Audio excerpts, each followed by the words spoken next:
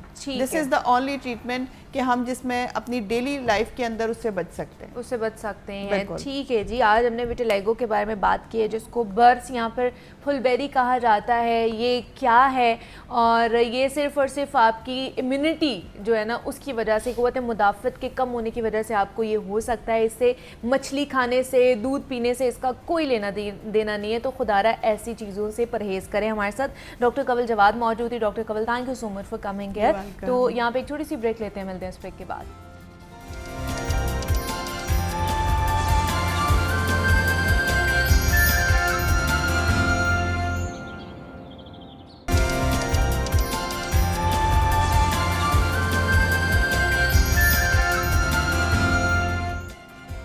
Welcome back to Jago Lahore. جناب, ماحولیاتی تحفظ کے ادارے کے مطابق ملک میں ہر سال 2 کروڑ ٹن کچرا اکٹھا ہو جاتا ہے, اور جس میں ہر سال 3% کا اضافہ بھی ہو رہا ہے. ہم نے یہ عام مشاہدہ کیا ہے کہ ہم اپنے گھر کا ماحول اور اسے صاف ستھرا تو ٹھیک سے رکھتے ہیں, لیکن اپنی گلی اور اپنے محلے کی صفائی کے لیے لمبے عرصے سے حکومت کو کوستے رہتے ہیں, جبکہ گھر اور گلی کو صاف رکھنا بھی تو ہماری معمولی سی ہی صحیح لیکن ذمہ داری تو بنتی ہے نا.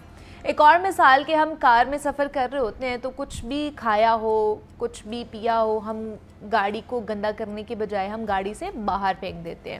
سڑک پر پھینکنا ہم اپنا فرض سمجھتے ہیں. اور یہی نہیں, گاڑی سے باہر گند پھینکتے وقت اگر ہمیں کوئی بچہ بھی دیکھ رہا ہو نا تو تب بھی ہم دیدہ دلیری دکھا رہے ہوتے ہیں, شرمندگی کا سامنا ہمیں تب بھی نہیں ہوتا ہے.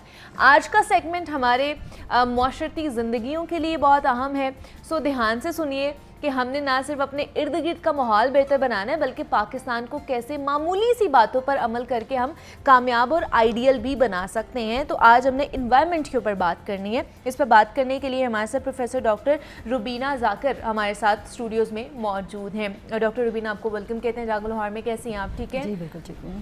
ڈاکٹر روبینہ, ماحول کو صاف رکھنا, ہمیں پتہ ہے ہم اپنے گھر کو, ہم اپنے باقی چیزوں کو, گاڑی کو, محلے کو صاف رکھتے ہیں کہیں نہ کہیں, لیکن اپنے ماحول کو صاف رکھنا کتنا ضروری ہے اور اس میں ہمارا کردار کتنا اہم ہے؟ جی تھینک یو سو مچ. بہت ہی امپورٹنٹ ٹاپک ہے.